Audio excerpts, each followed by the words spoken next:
What is the most powerful trait we have? You need power, speed. Let your imagination do the rest. Dr. Steelhammer, Vladimir Klitschko, and Dr. Iron Fist, Vitaly Klitschko, Shannon the Cannon Brigg, and Butterbean, Cruiserweight King Jai OPETAIA.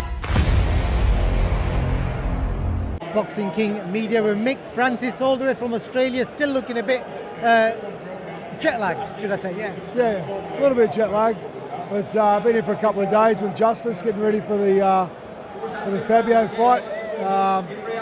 Pretty excited to be here, but that was a great fight tonight though. I bet that jet lag's going to be wiped away with that knockout that you've just seen. Just tell me, what did you make of that fight, the way it was boiling over and ultimately the finish? I thought it was always going to be a dangerous fight, Fisher, his last fight, I think he was lucky. He got away with the win. I think he should have probably found a different opponent, but he wanted to go all the way. I wouldn't have went all the way. I spoke to Fisher when he was over in the Gold Coast, and we spoke about this over a beer. And I said to him, mate, there's no way, you've already won. Why would you take on that fight again? But here he is. What happens next? How do you rebuild Johnny Fisher from that?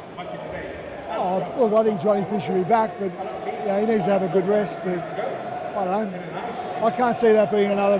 It's 1-1, but I can't see it being a third fight because it was very convincing, that fight. So you couldn't really throw another fight in there, could you? What next for Dave Allen? Where would, if he was guiding his career, who's the right fight for him now? Look, he's just won the WBA Intercontinental. Justice Hooney's going on the 7th of June up against Fabio Wardley for the interim title. Mate, who knows? Justice could end up fighting Dave Allen at some stage if he gets away with the win with Fabio. So you don't know about this game. Like 5 weeks ago, Justice was looking for an opponent. Here he is having the biggest fight of his life. So it's one of those things with boxing. You don't know what's around the corner. I'm not sure about Justice's new hairstyle though. Sorry? I'm not sure about Justice's new hairstyle. I actually like it. I think it's good. It separates him apart. It gives him a point of difference. He's come over here. He's relatively unknown.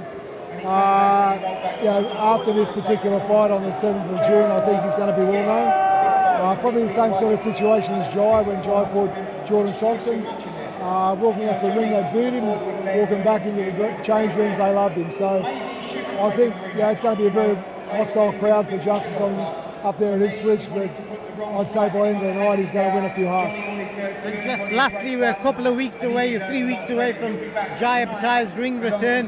There's no unification fight. He's defending his world titles against a tough Italian. What can we expect from this Italian? Look, it's tough. Jai's got to stay busy. Like every fighter at that level, he's got to stay busy. Like the biggest killer of these guys is inactivity. So I think it's a good fight for Jai. It's a good stay busy fight. But this guy, he's coming to fight. Like he's 7-0. He's a knucklehead.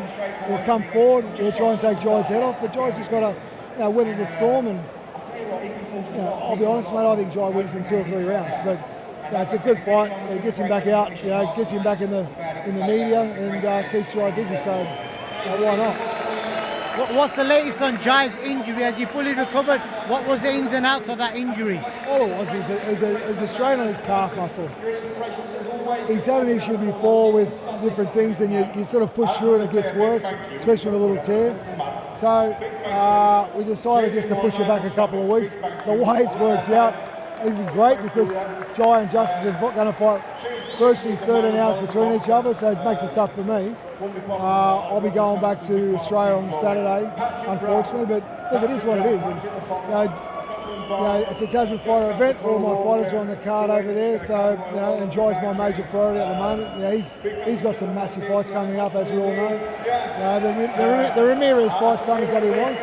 It's close to us up, but who knows? It could be Bardo Jet next, but I don't know. But he just needs to stay busy and always stay ready. I urge all the Australians. I was at the last event. I urge them to get the tickets while they're still there. It was a brilliant event, and Yeah, you can't mess with a fight night in the Gold Coast. So look, it's a great night at the Gold Coast of the boxing. You know, the boxing of the Gold Coast is renowned for big shows.